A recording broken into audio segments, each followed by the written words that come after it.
All right, good day, hi, and welcome. Okay, so I got my mighty 8-string ec-258 and a noisy cat down there. What do you want, Missy?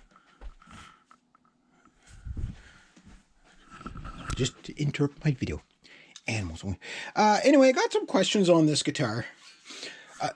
This is my cat smashing hand. You keep you keep it down there. Yes, I'm talking to you. Don't you meow one more time. That's right. She knows who's boss. She's like, get me treats. Shut up and get me treats. Okay, the fretwork on this guitar was the question I was asked. How's the fretwork? It's okay. It's not bad. It could be better. It is a buzzy guitar. It is a good guitar. Don't get me wrong. This is a pro guitar. The neck is fairly smooth. It's like a satin finish. It looks shiny just because with these satin finishes. Quiet cat. The more you play them, the more rub down they get, the smoother they get, right? So the fret edges, you can feel them a little bit. But the question was more specific of, does the guitar, like, are the frets soft kind of thing? Do you see divots? Well, I've had the guitar now a little over 2 years, and these are good chunks of frets. Like, these are really fairly wide frets. They did smooth it. They were kind of rough when I got them. They do smoothen out, like anything, the more you play, but they did smoothen out quite a bit. But they're not what I would call, they're not like Gibson level frets or PRS level frets or, like Charvel frets. They're not like really sweet frets like that. Ibanez Prestige frets. It's not that. This is the bottom end of a pro guitar.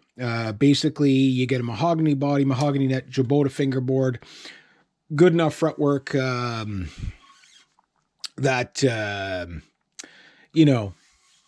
it'll get jobs. But there's no sharp frets. It's not like a beginner level guitar. You can see, like, I'm putting some actual pressure on there, and I'm not bleeding. So I can feel the frets, yes. But that's like it's a regular fretboard edge rather than having a rolled edge or whatever, like on like a Fender Player Plus or something like that. So the thing is it's not going to be as nice as that. That said, it's good enough. It's pro. So if you're looking for the best 8-string on the planet, I can't tell you this is the best 8-string on the planet. But what I can tell you, it's a pretty damn good one. But you're probably going to have more of an issue with the weight of the thing. This is the heaviest guitar I've ever owned. And we're pretty darn close. I think it is the heaviest. Well, I don't know. I never weighed this thing. But my Epiphone Les Paul, my 1992 Epiphone Les Paul, that sucker weighed in at like 13 pounds. This feels very close to that. I don't know.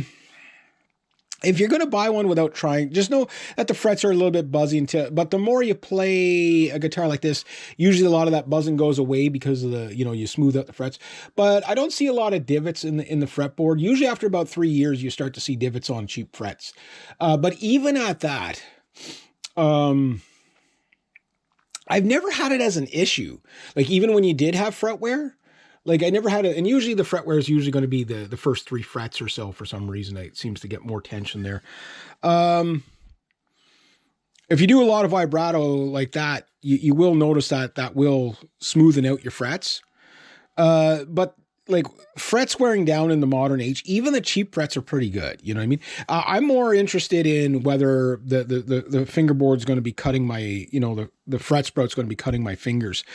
Other than that, not bad. Now, when you're at full gain, you don't really hear the fret buzz as much. So yeah, I still got the plastic on that. I can't believe that. 2 years. Yeah, no, it's been a good guitar. I do play it quite a bit. I would like to have a better quality version of it, but I don't know if I'm going to buy another 8-string. I don't think I'll ever get rid of this one, just because, like, the things I love about the 8-string, I've already done videos on it where, the problem with a 26.5 scale, how am I doing for time here? Yeah, okay, got it. A little bit more there.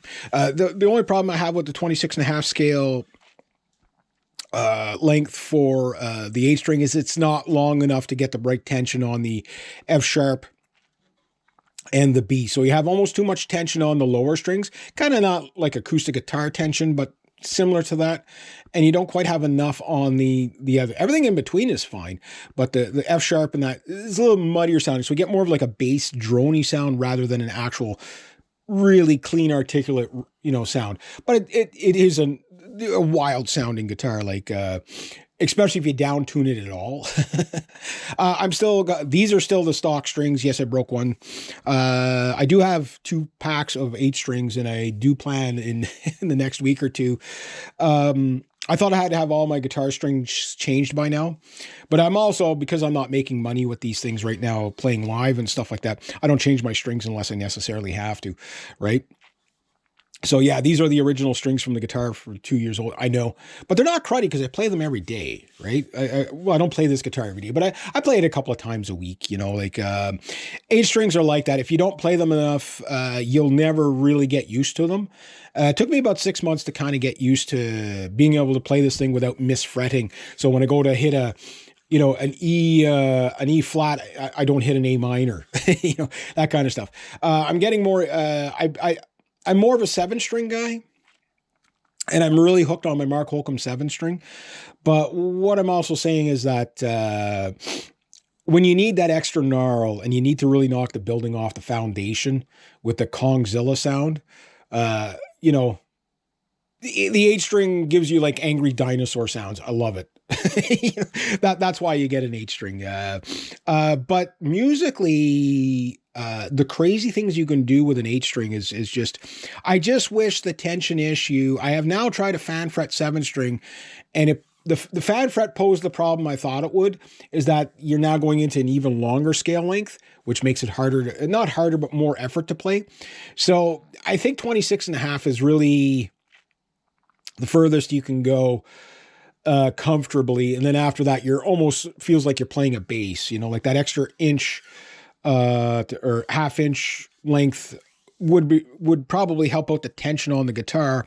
But then everything, if you want to do leads, it becomes really, really, everything's so far spaced apart, right?